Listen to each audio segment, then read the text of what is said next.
Alright, hello everyone and welcome to episode 62 of my Blackburn Rovers Football Manager 2017. That is really becoming a mouthful. Career mode.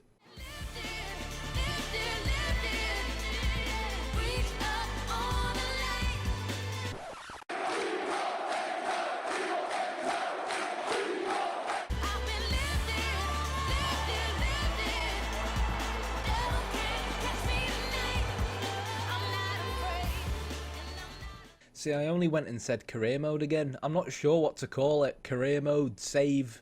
I mean, I kind of am essentially building my own career up. Career in football. But yeah. So, the last episode was our first competitive loss of the season. And as you guys can see, we've had two 2-1 losses so far this season, and funnily enough, both of them have been against Spanish sides. Right after Real Madrid, obviously fixture congestion is a massive pain in the backside for us right now, but we're dealing pretty well with it so far. We beat Everton away from home 1-0. Now, Everton was always going to be a tough game. At the moment, they're currently pushing into a European spot again. So Everton, for me, are definitely one of the stronger sides in the league. So to go to their place, beat them 1-0, was quite good. It was very similar to the Crystal Palace game in terms of a difficult game. They were a team who were tough to break down.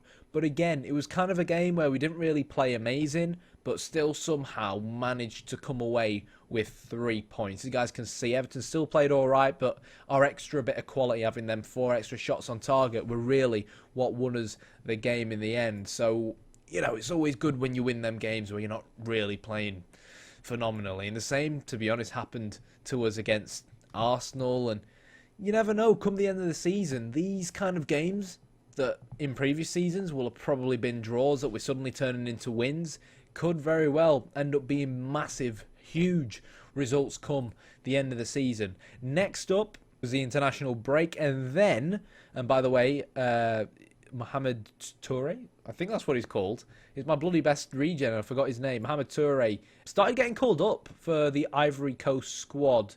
He, I think, got a cap against France, which is pretty damn awesome. So he's finally got his 3rd Ivorian cap.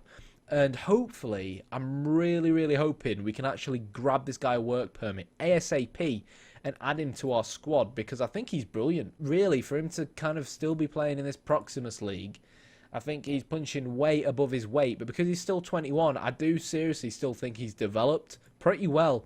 And he's getting quite a lot of game time. 17 acceleration, 17 pace, 16 strength. And let's not forget that I think one of the main hindrances to this lad's kind of development has been some of the long-term injuries he's had. He broke his foot at one point, so he was out for 4 months, and then hurt his hip for 2 months. So he's done really well to come back from injury. Hopefully we can grab a hold of him for next season, and it's good that he's started to finally get in the national team for the Ivory Coast. After the international break, we then beat newly promoted Brighton 2-0. We were at home. Very comfortable win. Would have liked to score a few more goals, but I'm kind of not expecting to smash every game in the league this season, because I think it's just a standard expected byproduct of when you have to rotate your team a lot when you are competing on so many fronts at once. Once we get knocked out of things like the EFL Cup, the FA Cup, etc., our kind of number of games you have to play reduces a little bit, and it will make our life a little bit easier. But, so, talking about resting people, for that reason, Kunz made his way into the starting lineup. And, well, what a signing the little German man has been so far. He's only had 6 appearances for us, but he's scored 2 goals. He's yet to really get an assist, but considering the fact that we used Lucas Moura's 30-odd million to buy him, and considering how young this lad is, the impact he's made so far has been basically more than all of what Lucas Moura did last season, because he was out most of last season with his injury. So really pleased to see Matthias Kunz get on the score sheet, and then Marco Rog in the 64th minute grabbed a goal as well. Marco Rog so far actually our top scorer this season, and he has been finally rewarded with a brand new contract. Still improving. Great player for us, this lad.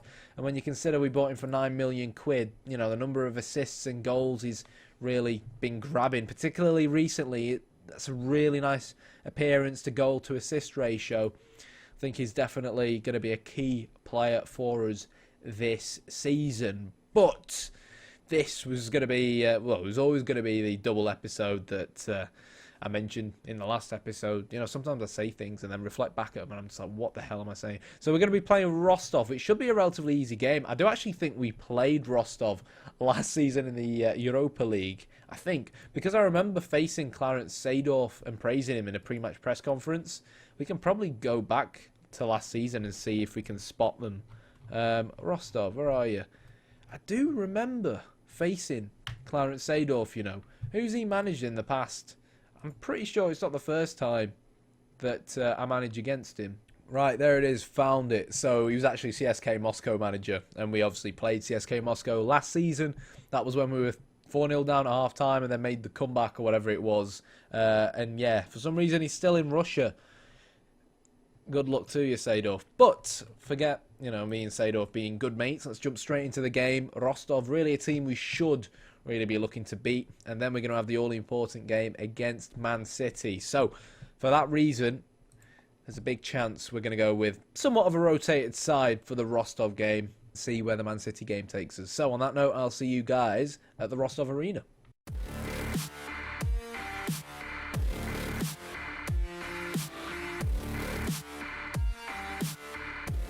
Okay, so Azmoun up front, the Iranian, I think, yeah. We've scouted him once or twice. Just think he lacks something somewhere to really be a Premier League player. Polos on the left, Golovin, Yefremov, Mevidja, Izatolahi, Kozlovsky, Semenov, Guay, Logashov, and Janiev. I've got no idea who any of them are. Scouting, 10 out of 10. We've gone with Nyang on the left, Nano up front. Rog plays slightly more advanced to showcase his dreadful finishing for us on the right-hand side, but then again, he is still our top scorer. So Elenya comes in at midfield alongside Nigel, with Romeu playing just in front of the back four, obviously trying to rest players like Demirbay and Douglas for the Man City game. Fabio on the right, Varela on the left, giving both of them some game time. Danny Bath and Dumic pair at centre-back like the good old days. Thomas Callas gets a rest on the bench, so that's going to be it. We've gone with the standard mentality, playing with fullbacks rather than IWBs. Let's bada bing, bada boom, kick things off and hopefully secure another 3 points in Europe. Okay then, here we go. So we kick off and yeah, it's going to be an interesting game. Obviously, historically, we've been a bit meh when facing these Russian sides. I really hope we do show up today, and judging by the stats, it looks like we're not doing too badly so far. Nice 1-2 between Rog and Nano, and that's a really good save there from Janev. Nice football from us, but unfortunately, Nano, you've got to hit the back of the net from there. Andre Gray's slowly coming back to fitness, which is kind of good for us because it means there is going to be someone in the squad challenging Andre for that kind of like main striker's position. It's always good to have competition, of course, in important areas like that. So 30 minutes have passed, and to be fair, we're creating chances. I think we're looking pretty comfortable. I'm just going to change to an attacking mentality. Let's start getting fullbacks forward a little bit more, start getting more balls into the box, and start to really, you know, see if we can break the deadlock. Play with a little bit more intensity as well. The blink of an eye, Yang looks to turn defence into an attack, and that ball was bloody dreadful. That ball was terrible. I mean, I've seen our strikers play a lot of poor balls in the past.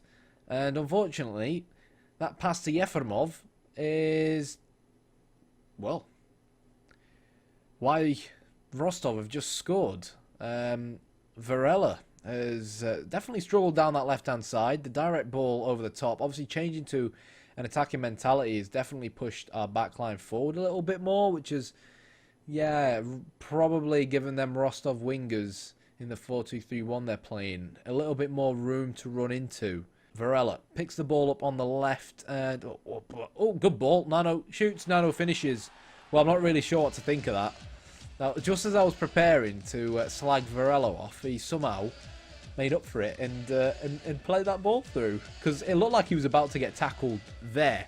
And then somehow number 12 lost the ball, kind of hoofed the ball forward, and Nano in the right place at the right time. Really good movement from the little Spaniard, who really one-on-one with the goalkeeper was always going to score from there. At this point, what we really wouldn't want is to go 2-1 down. Opportunity, oh God, man. Oh. Okay. Thomas Kalas is going to come on for Dario Dumic. Our fullbacks are going to change to wing backs, so they start getting involved a little bit more. Our deep line playmaker will change to support. Piaka, he's really looking for his first goal back from injury. Here's his chance to make a difference. Demirbay, I think, is going to come on for Nigel. And let's try and change this game around. It's disappointing, really, because I don't think we've really played poorly. But this is the second corner I think we concede so far this season. Not happy with conceding sloppy corners like this. Varela once again letting us down there. Losing his man who was Papaguay at the back post. And, yeah, we've made the triple substitution. Not really made much of a difference, has it? Higher line, reduce our width a little bit just to apply that extra little bit of pressure onto the opposition. Forget retaining possession. Let's get closing down a little bit more. Overload, take more risks. Let's just get that ball forward. We lose, we'll lose. It's the Champions League group stages, but for me, I think we've got the quality to, you know, really grab another goal. It's just, yeah. Again, we've had 19 shots. 7 of them have been on target, but we've conceded 2 really sloppy goals. And, yeah, we don't really seem to like playing in Russia. Change our goalkeeper to become a sweeper keeper on attack. That way he'll come forward just in case we get any corners. Varela whips the ball in, and, well, it was a poor cross. Tell you what, he may have got the assist, but every single highlight we get, and even the Rostov goal, do feel like Varela's been quite underwhelming. But Kalas picks the ball up, and now it's time for us to hopefully equalise. No, 1-1. Oh, that was dreadful. That was dreadful. And when you miss opportunities like that, I hate to say it, guys, but, you know, you kind of deserve to lose games. We've come to Rostov. We've not done too badly. I do kind of feel a little bit embarrassed. It's definitely an upset. But I think we can still grab second place in the group, for sure. We should be able to beat Rostov when they face us at home. And we should be able to hopefully get something out of Real Madrid when they face us at home. And I do honestly think we can go to Roma and do well there as well, which should at least give us second place in the group. Did I just forget to do my team talk? I think I may have just forgotten to do my team talk. Nice. So next up, we're going... Well, actually, no, we're going to be at home against Man City. Man City, Van Gaal, of course, in charge. They played us towards the end of last season with Van Gaal in charge, and we lost. So on that note, I say let's get some revenge.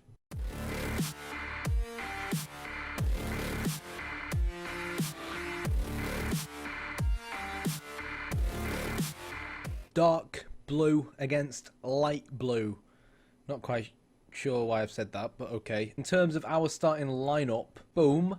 So Piaka starts on the left. Really need to start seeing more from him. He's not been the same player he was last season. I mean, think about last season. 13 goals for us and overall 21 goals last season. He's yet to score this season. I don't know what's wrong with him. He's playing the exact same role. He kind of just got injured for a while. He stubbed his toe and hurt his calf. It can't be his back strain, because he came back from his back strain and scored a brace in the Europa League final or whatever it was, I think. So I don't know what's up with him. I might have to, you know, if he doesn't score this game, I might have to have a word with him and just be like, come on, mate, sort yourself out. I know you can do it somehow.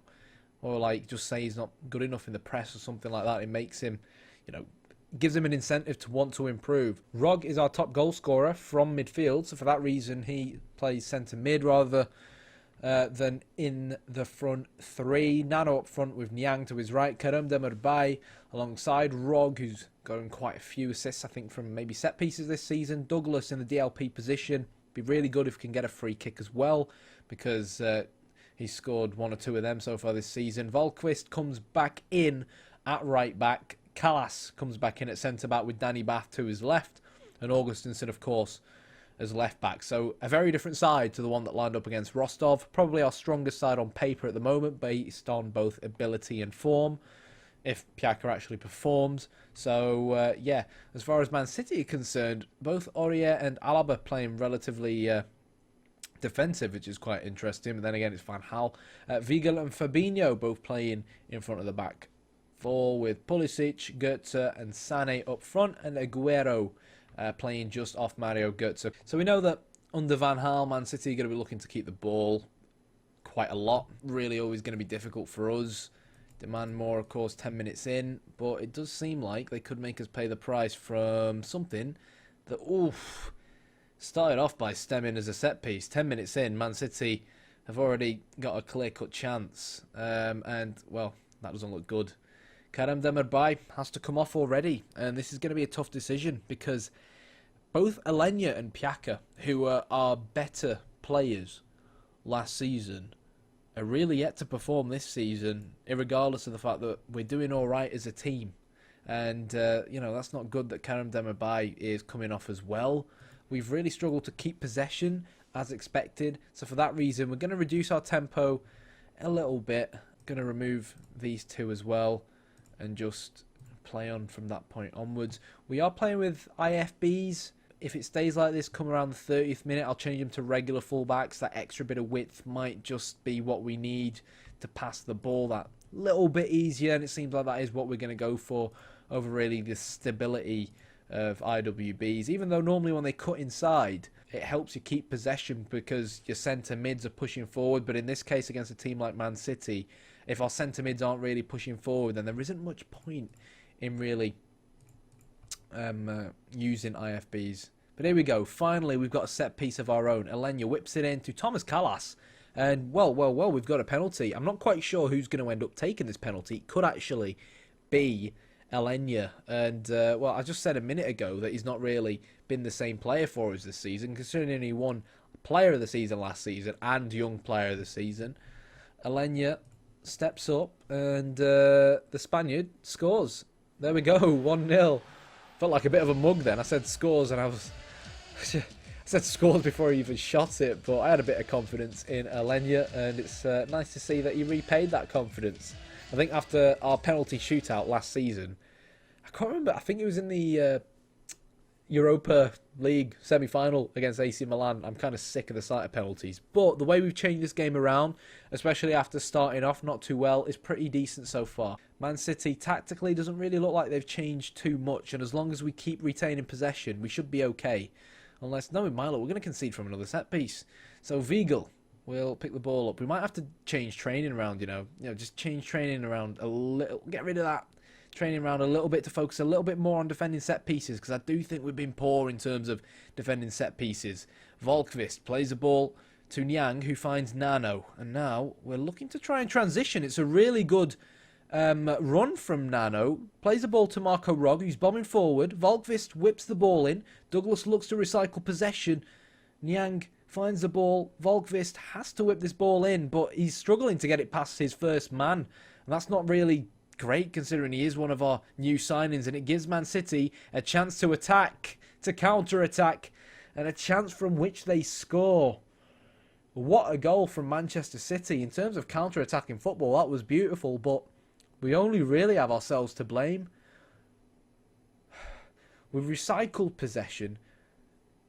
It was a poor cross from Volkvist, really. Would have been better off just holding on to the ball, and we've really conceded there just because of poor crossing ability, I feel like, from Volkvist. We do have a highlight coming up now. Alenya. Okay then. Alenya.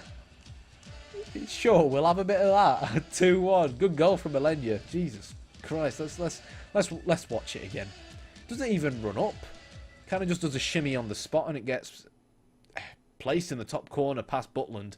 Good goal, but we're going to have to make sure it doesn't happen again. So for that reason, let's dive into our tactics a little bit. For me, at this current point in time, I am going to turn Volkvist into an inverted wing back again. He's got 12 crossing, so his crossing shouldn't be as poor as it was. His dribbling's alright as well for a fullback, especially in that final third role. But I think at this point, if he doesn't start getting more assists from right back, he might have to become our centre back, either for the remaining second half of the season or looking towards the future in terms of next season, because of course Danny Bath isn't getting any younger at the age of 30 years old. But that's definitely something we're going to have to ponder about. But I don't want to make too many changes to our defence just yet. In terms of changes we are going to make, we are going to try and freshen things up in the middle of the park a little bit. And in terms of who's going to come on, I've kind of got a choice between both Oriol Romeu and Livio Nigel, and I'm actually going to go for Oriol Romeu simply because I feel that at the moment Romeu will just give us that extra bit of solidity from a defensive perspective, really. That's it. So Romeu will play just in front of the back four, and I'm going to, actually no, we'll leave Douglas as our playmaker, and this is of course something I do like doing from time to time, changing the centre mid to a ball-winning midfielder, just to, you know, throwing himself about that extra little bit, trying to win us the ball back that little bit more. But other than that, we'll keep things the way it is.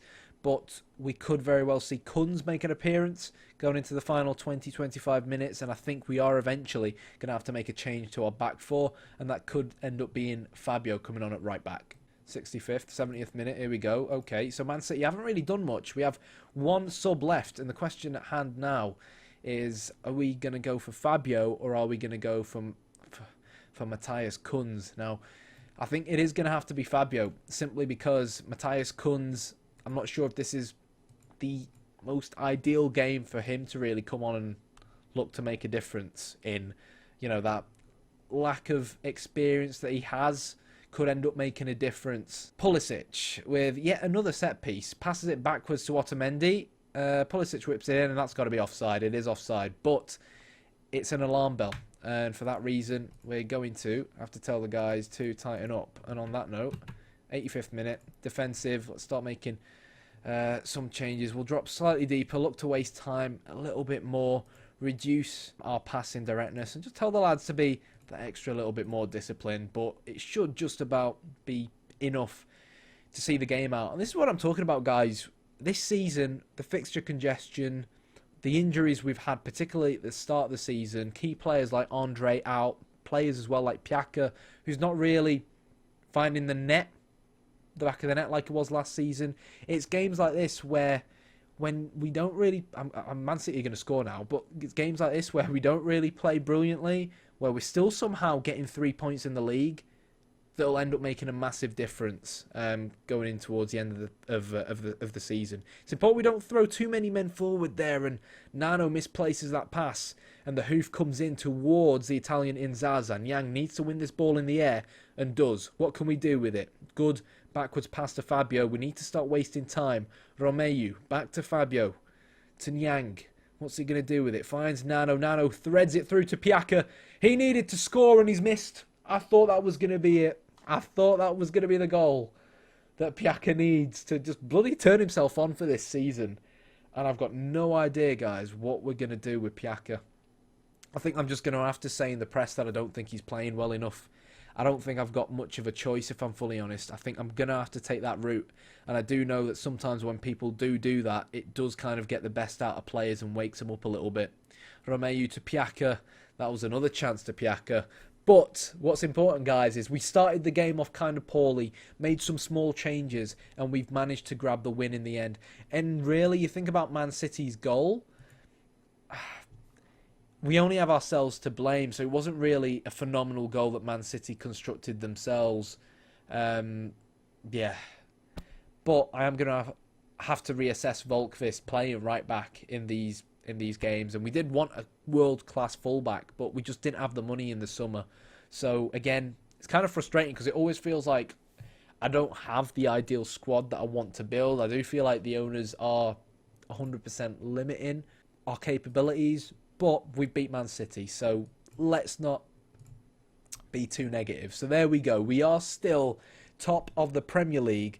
Kerem Demirbay, who of course came off injured, has sprained his ankle for 5 to 6 weeks, which isn't good. That's not good whatsoever, but it's positive news for someone, I think, like Matthias Kunz or someone like Romeu or someone like Nigel. These guys will start to get a little bit more play time, which is really positive for them. So, we've lost 2-1 3 times so far this season. It is going to be the end of this episode. In terms of when we'll be back, it'll probably be a double episode where we'll cover the Roma game. Actually, we'll make the Roma game a single episode, and then the Burnley game, the East Lancashire Derby, an episode on its own, and then we'll have a double episode right after, which will be away game against Spurs and then Real Madrid again. And then from that point onwards, Jesus Christ, looking at this fixture list, I don't even want to think about it. But if you like the video, hit the like button, hit the subscribe button, We are on a road to 1,000 subscribers, and we're slowly but surely getting there, which is pretty cool. Let me know in the comments if you enjoyed the episode, and as always, thanks for watching, and thanks to Alenia for showing up for once this season. It'd be nice if this guy could do the same thing.